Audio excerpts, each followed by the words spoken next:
আমাদের জাতীয় প্রতীক ধানের শীষ, যে প্রতীক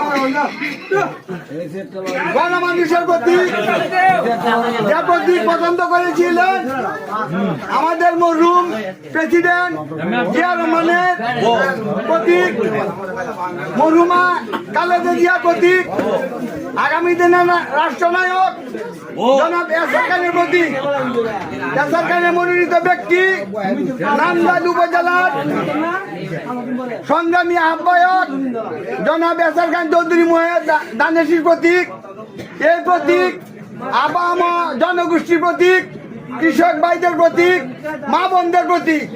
সেই প্রতীককে আগামী 22 তারিখ নির্বাচনে আমরা যেন বিপুল ভোটে জয়যুক্ত হতে পারি, সেই লক্ষ্যে আমরা প্রত্যেকে মাঠে কাজ করে যাব ইনশাল্লাহ। আপনার কি কাজ করতে ইচ্ছুক না? আলহামদুলিল্লাহ, যদি আপনারা ধানের শীষ প্রতীকে নান্দাইল থানা এরশাদ খান চৌধুরী মহোদয়কে পার্টি পিছনে পাস করাতে পারেন, তাহলে আমরা ইনশাল্লাহ মন্ত্রী পাবো। কি বলেন, আমরা কি মন্ত্রী আশা করতে পারি না? সেই আশা থেকে কাজ করে যান। আমাদের 31 দফার মধ্যে 2 দফা হইল ফ্যামিলি কার্ড।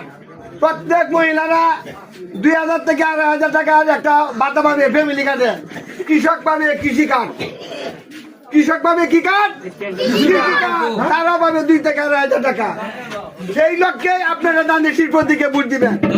আপনারা ভুলবেন না, বাইরে বাইরে গিয়ে, ঘরে ঘরে গিয়ে, পাড়ায় পাড়ায় গিয়ে আপনারা ধানের শীষ প্রতীকে ভোট চাবেন।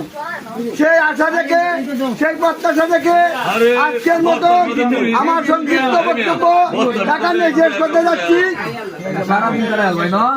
বাংলাদেশ দীর্ঘজীবী হোক, বাংলাদেশ জিন্দাবাদ, তারুণ্যের অহংকার তারেক রহমান জিন্দাবাদ, নান্দাইল উপজেলার গণমানুষের নেতা এরশাদ খান চৌধুরী জিন্দাবাদ।